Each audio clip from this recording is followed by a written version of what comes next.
अस्सलामुअलैकुम दोस्तों, आज की इस वीडियो में हम बात करेंगे कॉन्स्टिपेशन के बारे में। आज हम बात करेंगे एक ऐसी प्रॉब्लम के बारे में जो अक्सर लोग फेस करते हैं लेकिन इसके बारे में बात नहीं करते। ये एक ऐसी बीमारी है, ये एक ऐसा मसला है कि उसके बारे में लोग बात ही नहीं करते, उनको पता ही नहीं चलता ये मसला कब्ज की वजह से अब मसला बन रहा है। हाँ, मैं बात कर रहा हूँ कॉन्स्टिपेशन की, कब्ज की बात कर रहा हूँ। आज की इस वीडियो में हम समझाएंगे कॉन्स्टिपेशन क्या है, इसकी वजह क्या होती है, कॉन्स्टिपेशन क्यों होती है, कब्ज किस वजह से होती है और कैसे आप इससे नेचुरली ट्रीट कर सकते हैं। कॉन्स्टिपेशन क्या है? जिसमें आपको अपने पूरे पेट को सफाई करने में मुश्किल पैदा होती है। ये कंडीशन तब होती है जब स्टूल आस्ता आस्ता पास होता है और ये सख्त होता है, इसलिए ये आस्ता आस्ता पास होता है और मुश्किल और तकलीफ भी होती है। ये कब्ज की वजह है, कब्ज की वजह से ये स्टूल सख्त और खुश्क हो जाता है, उसकी वजह से आस्ता आस्ता आता है। या फिर आपको स्टूल पास करने में तकलीफ होती है। अगर आपका स्टूल सख्त है या खुश्क है, इसकी वजह से भी आपको कब्ज हो सकती है। कॉन्स्टिपेशन की वजह क्या है, इसके काजेस क्या है, अगर कॉन्स्टिपेशन होती है तो क्यों होती है, इसकी वजह क्या हो सकती है। कुछ कॉमन रीजन ये है: लो फाइबर डाइट, पानी की कमी, lack of exercise, stress of anxiety, medication, इसकी वजह से आपको कब्ज हो सकती है।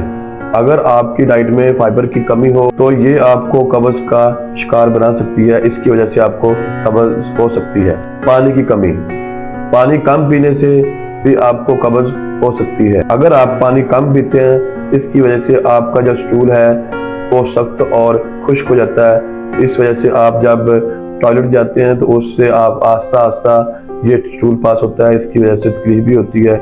इसलिए अगर ज़्यादा पानी पिएंगे तो ये मसले आपको फेस नहीं करने पड़ेंगे। इससे ये जो आपका स्टूल है नरम हो जाता है और आसानी से आप टॉयलेट में जाके पास कर सकते हैं।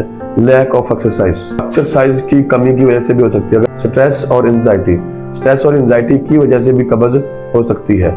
इमोशनल स्ट्रेस की वजह से भी कब्ज हो सकती है। मेडिकेशन, कुछ दवाइयों से कब्ज हो सकती है, जैसे कि पेन किलर, एंटासिड या एंटी डिप्रेसेंट मेडिसिन ले रहे हैं, उसकी वजह से भी आपको कब्ज हो सकती है। अगर आपको कब्ज हो गई है तो उसका इलाज क्या है? सबसे बेहतरीन इलाज लेक्सोविरोन सिरप आ रहा है मार्केट में, मेडिकल स्टोर और फार्मेसी से आसानी से मिल जाता है। 2 चम्मच सुबह, 2 शाम गर्म पानी में हल करके पिए। अब बात करते हैं कॉन्स्टिपेशन का कैसे इलाज किया जा सकता है। कुछ ऐसे सिंपल और इफेक्टिव ट्रीटमेंट हैं जो आप घर पर भी फॉलो कर सकते हैं। अगर आप घर पर ये चीजें इस्तेमाल करेंगे तो इससे भी आपकी कब्ज खत्म हो जाएगी। पानी पीजिए, कब्ज को खत्म करने के लिए ज्यादा से ज्यादा पानी पिए।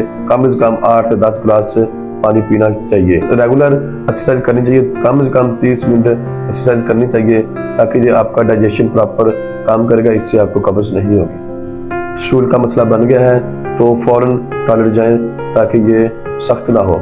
इसकी वजह से आपके पेट में, आपकी आंत में दर्द भी हो सकती है, इसलिए जब आपको पखाना महसूस हो रहा हो, फील हो रहा हो, तो फौरन टॉयलेट जाएं और इसे पास करें। अगर आपको ये नेचुरल चीज़ों से आपको ये आराम नहीं आ रहा, आपकी कब्ज खत्म नहीं हो रही, तो आप ये मेडिकल जो कंडीशंस है, मेडिकल जो मेडिसिन है, एलोपैथिक की मेडिसिन है, तो ये मेडिसिन लें, इससे कब्ज खत्म हो जाएगी। अगर बहुत ज्यादा मसला बन जाए तो अपने डॉक्टर से जरूर सलाह करें, अपने डॉक्टर से राब्ता करें और इस मसले का हल निकालें। तो दोस्तों, ये था एक छोटा सा गाइड कॉन्स्टिपेशन के बारे में। अगर आपको ये वीडियो पसंद आई हो तो लाइक करें, शेयर करें और सब्सक्राइब करें। अल्लाह हाफिज।